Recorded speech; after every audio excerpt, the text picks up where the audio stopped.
Hey, I'm Caleb Anderson, and this is the Spirit Farm podcast, where we celebrate grace, cultivate growth, and we keep things real. Doing the inner work that makes the outer work in all the areas of our life. And this episode is coming to you in the Christmas season. And so I want to talk about one of my favorite Christmas ideas, and that is that Christmas is messy. Christmas is messy. Your Christmas will be messy at some level. Your Christmases have been messy at some level, and your Christmases will continue to be messy at some level because they always have been. And I'm going to tell you what to do with your messy Christmas. Because here's the thing, something's going to go wrong. Something's going to happen.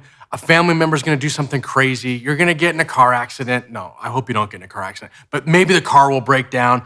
Someone's not going to deliver the present on time. You're going to fly and your luggage is going to get lost. So-and-so is going to get sick and it's going to totally screw up everything. And the other person is not going to want so-and-so to be at the thing because they don't want to get sick and there's awkwardness. Maybe there's awkwardness in the workplace. Maybe you just went through a breakup. Maybe there's an empty chair at Christmas dinner. There's all kinds of reasons why Christmas will be messy. And that's okay, because it's always been messy. The very first Christmas, Jesus is born. And the story goes that Jesus is born in a manger, so they say. But back up. We know that manger, there's some animals there, but it's worse than that. Mary and Joseph, the whole situation, the whole sequence of events have been terribly messy. Mary, in the first century, is trying to explain to people that this is God's child, and no one's buying it. So she's like a 15-year-old, single, pregnant woman that's engaged to be married to this guy named Joe, who's not the real dad. And Joe has this moral dilemma because he doesn't know if he should stick with the program. Is she lying? And then an angel appears to him and says, no, dude, it's cool. This really is God's child. And so Joe's like, all right, I'll get on board. Still messy because the angel didn't appear to any of their friends. The angel didn't appear to their parents. The angel didn't appear to the social network that's tweeting about them and talking about them behind their backs and giving them side eyes because people don't get it. They don't believe it. So Mary and Joe were ostracized from the jump, and they're trying to carry this whole thing out on their own. They can't afford it. They don't have money. They don't have the support of the community. No one understands what's going on. They even have their own questions. God, is this really a God? Was that an angel, or did I have bad pizza? What is going on in this life that we're living? By the way, they're teenagers. Remember that. They're teenagers trying to figure all this out. Messy. And then they have to go, because there's a census, they have to go to the hometown. And so there's this travel that's involved. And Mary, pregnant teenage Mary, is riding on the back of a donkey, bouncing and smelling and going up these trails and around these hills and over these rocks. Not comfortable, not convenient, not how she had drawn this thing out when she was a little girl thinking of her princess parties and what it was gonna be like to have a child one day and be married. This was not the program. This was not the plan. The whole thing was a mess. And then it gets 10 times worse when they arrive in Bethlehem and Joe didn't get out his app and book a hotel room ahead of time. He didn't call ahead. He didn't make arrangements. And my guess is he never lived that one down for all of his years and all of his life. Even when Jesus is old enough to say, Dad, we're good. Pops, it's cool. I don't think Mary ever forgot that. Bro, you gonna put me in a manger? You're gonna put me in a barn? You're gonna put me in a cave with animals to give birth to the God of the universe? Are you kidding me? And so we like to think at Christmas, all the cute little nativity scenes and the lights and the trees and the presents and the Santa Claus, who's hopefully, clean and behaving. We like to see all of that cuteness.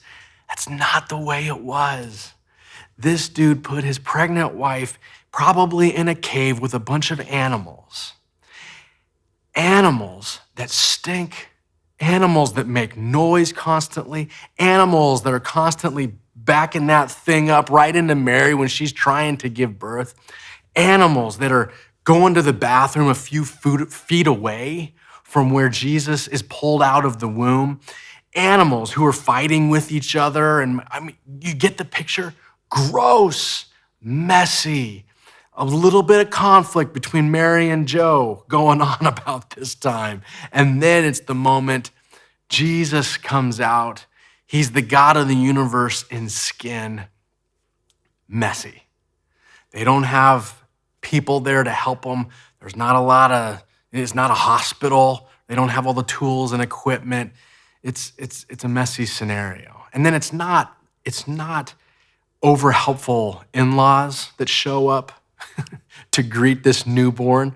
It's stanky shepherds who have been traveling for days and days and days, people following a star. Shepherds, by the way, are like the lowliest of employment in the first century. So you can imagine, no knock on janitors, but let's just go with janitors at an elementary school. And imagine janitors that haven't showered in weeks. And they've been on this long walk and they show up to see this miracle, this baby from God, this child of God in a cave, and they're checking him out. And I mean, the whole thing is just nuts. And when shepherds travel all this distance to see a child, they don't just give them some presents and turn and walk away. They hang out a little bit. They want to debrief on the story. How did you guys even get here? This is crazy. You guys, just the two of you, and this is wild. On a donkey? Are you kidding? And so they're hanging out and overstaying their welcome. The whole thing's a mess. Which brings us to this simple point. Miracles are born in messes. Miracles are born in messes. So if you feel like your life resembles a little bit more of a mess right now, I'd start looking for the miracle. If you are looking at Christmas ahead and you're looking at the family dynamic, or you're looking at the money that's just not there, or the loss that you just endured, or the uncertainty of the future, and you feel like, man, this is a mess. Where's this whole story going? How are we going to get there?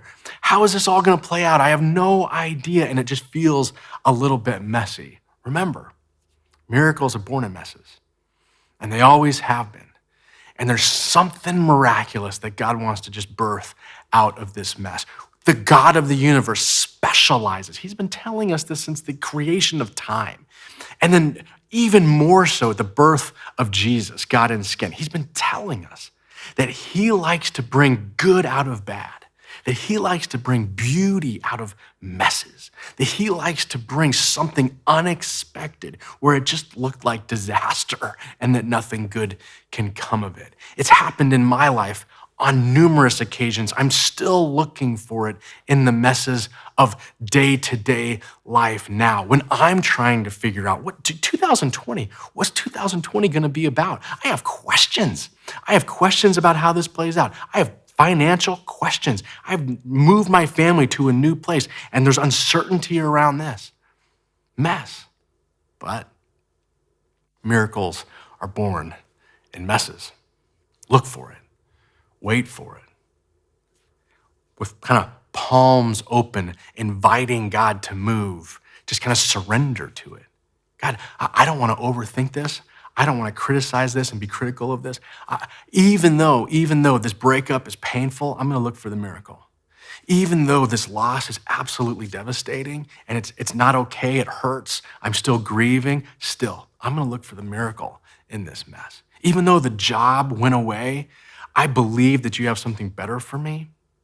I'm going to find the miracle in this messy situation. Even though it's awkward and my sister said this hurtful thing, even though mom or dad or they're misunderstanding, or aunt or uncle, they've gone and done the thing that I hope that they wouldn't do, whatever the situation is, I'm going to look for the miracle, the opportunity, the unexpected blessing in this painful circumstance. I'm going to find the miracle in the mess. Here's the other thing to consider.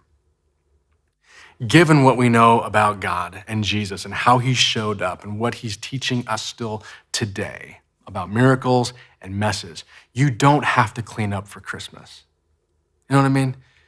You don't have to clean yourself up for this God.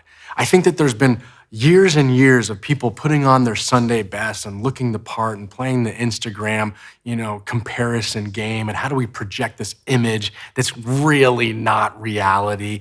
And we buy into that and we compare the highlight reel of other people to what we know is real in our own life. And we feel badly about ourselves. And we think that this God doesn't love me. This God doesn't care about me. The darkness in my heart, the addiction that I struggle with, the way that I've treated these people, the way that I was treated, this God isn't for me. What would he want with me?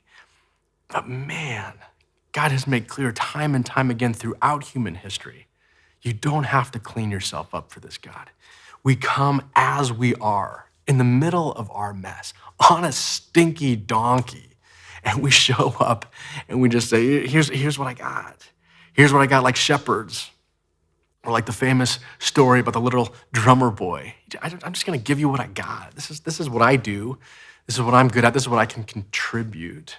This is who I am and where I am and where I'm struggling, what I have, what I don't have. And God says, yep, I know. Bring that. You don't have to be perfect. You don't have to have it all figured out.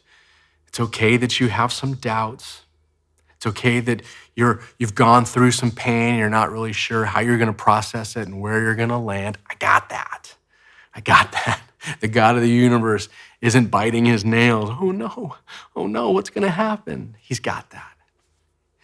He's got that. And he welcomes you at this season to come around this messy Christmas and celebrate that he's still bringing miracles out of messes. The God of the universe who put on skin to come here to relate to us, to show us how much he loves us, to show us how to be human, and that he loves us that much. And he says, it's still true. It's still real. 2019, 2020, it's still true. It's still real. And I'm still bringing miracles out of your mess. I hope that serves you. I hope you can look for the miracles and take confidence that you can show up as you are this Christmas. Let that put a smile on your face, take a load off of your shoulders, and enter this season confident in grace and mercy and miracles that are still coming out of messes. Until next time.